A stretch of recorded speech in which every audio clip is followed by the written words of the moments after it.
আসসালামু আলাইকুম, welcome to Maria's creation. কেমন আছেন সবাই? আজকে আমি আপনাদের সাথে শেয়ার করতে এসেছি দম বিরিয়ানি। আজকে আমি মুরগির মাংস দিয়ে দম বিরিয়ানিটি রান্না করেছি।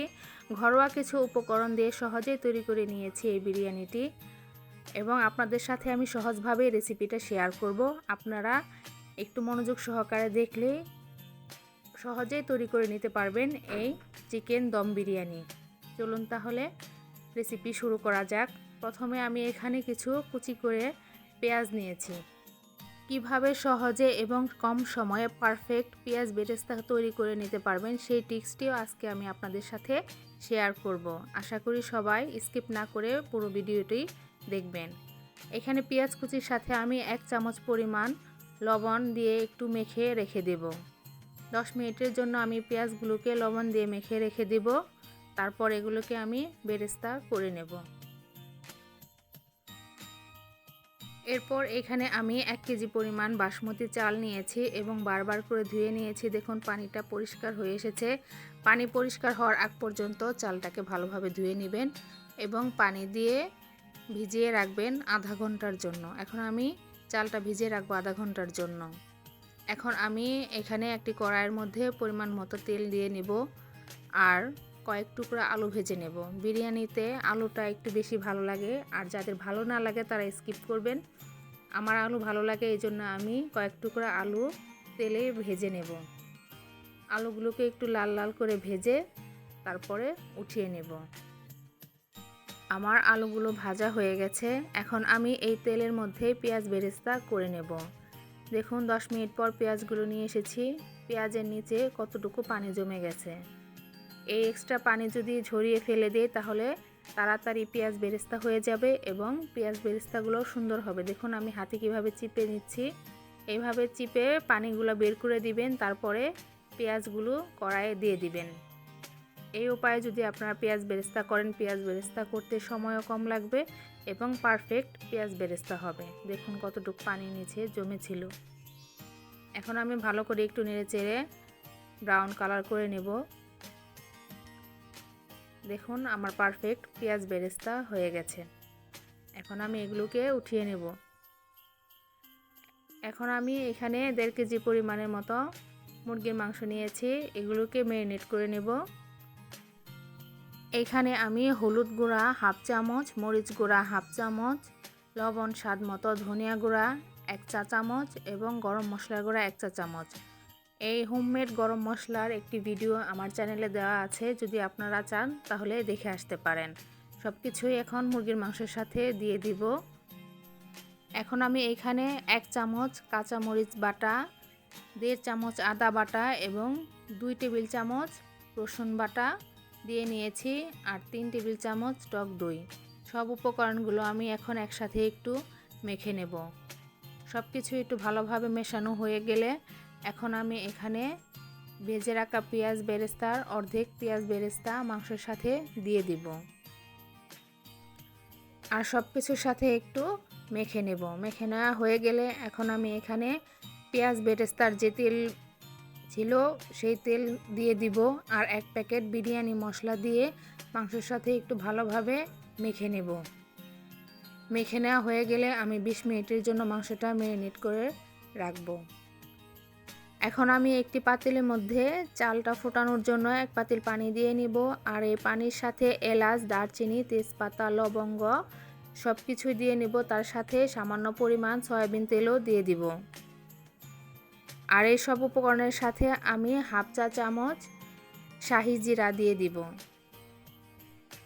আর 1.5 টেবিল চামচ লবণও দিয়ে দিব। আপনারা আপনাদের স্বাদ অনুযায়ী লবণ দিয়ে নেবেন। পানির সাথে সব উপকরণ একটু নেড়ে চেড়ে মিশিয়ে দিব, আর এখানে আমি 1 টুকরা লেবু চিপে লেবুর রস দিয়ে দিব।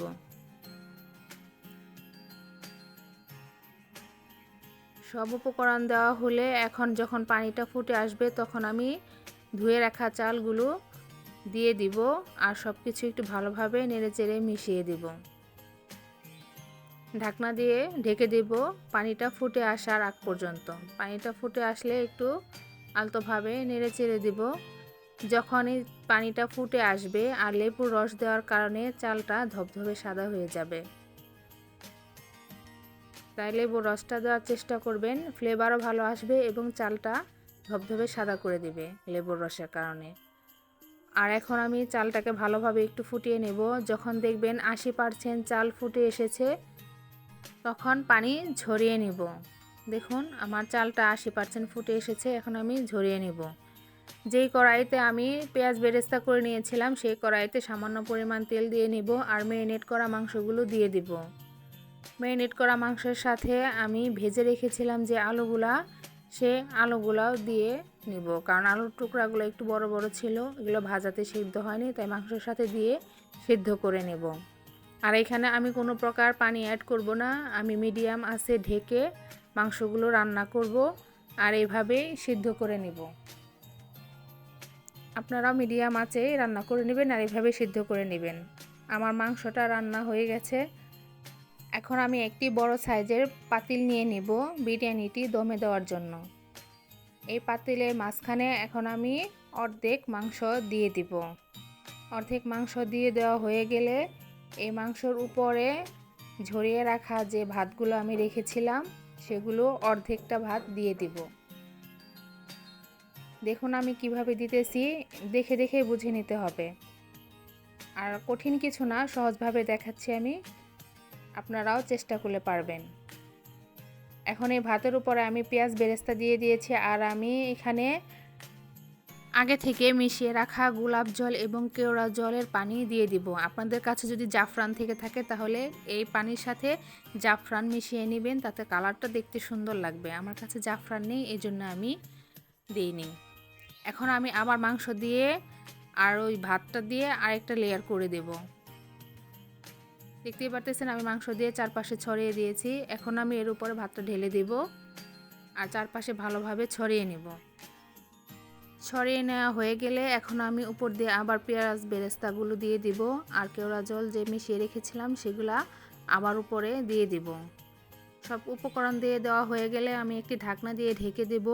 আর আমি আগে থেকেই আটা পানিতে একটু গুলিয়ে রেখেছিলাম, আমরা যেভাবে রুটি বানাই এভাবে করে একটু আটা গুলিয়ে রেখেছিলাম, সেগুলো দিয়ে আমি ভালোভাবে ঢাকনাটার চারপাশে আটকে দেব যাতে ভিতরের বাতাসটা বেরিয়ে না আসতে পারে। তারপর আমি চুলার উপরে এরকম একটি তাওয়া দিয়ে নিব, তারপর উপরে পাতিলটা বসিয়ে দিব। আপনারাও চেষ্টা করবেন চুলার উপরে এভাবে একটা তাওয়া দিয়ে নিতে, না হলে কিন্তু বিরিয়ানিটা পুড়ে যাবে। তারপরে বসিয়ে দেওয়ার পর আমি চুলার আঁচ প্রথম 5 মিনিট হাই হিটে থাকবে, তারপরের 10 মিনিট মিডিয়াম হিটে রাখবেন, তারপরে আরও 15 মিনিট চুলা বন্ধ করে দমে রাখবেন। মোট 30 মিনিট এভাবে রান্না করে নেবেন। এই জিনিসটা ভালোভাবে ফলো করবেন, তাতে বিরিয়ানিটি পারফেক্ট হবে। মোট 30 মিনিট দমে রাখতে হবে। আমার 30 মিনিট দমে রাখা শেষ। দেখুন আমার বিরিয়ানিটি পারফেক্ট হয়েছে। আমি খুলে নিয়েছি। এখন আমি নিচের মাংসর সাথে উপরের ভাতগুলোকে একটু ভালোভাবে মিশিয়ে নিব। আপনারা এই টাইমটা একটু ভালোভাবে ফলো করার চেষ্টা করবেন। দেখুন আমি নামিয়ে নিয়েছি। আমার বিরিয়ানিটা কেমন ঝরঝরা হয়েছে এবং দেখতেও অনেক সুন্দর হয়েছে, খেতেও অনেক ভালো হয়েছে। আপনারাও এই নিয়মে রান্না করবেন, ইনশাল্লাহ পারফেক্ট হবে এবং খেতেও অনেক টেস্টি হবে। আমার এই ভিডিওটি যদি ভালো লেগে থাকে তাহলে লাইক, কমেন্ট, শেয়ার করে দিবেন। আর এই ধরনের সহজ সহজ রেসিপি দেখার জন্য আমার চ্যানেলটিকে অবশ্যই সাবস্ক্রাইব করে রাখবেন। ভালো থাকবেন সবাই, আল্লাহ হাফেজ।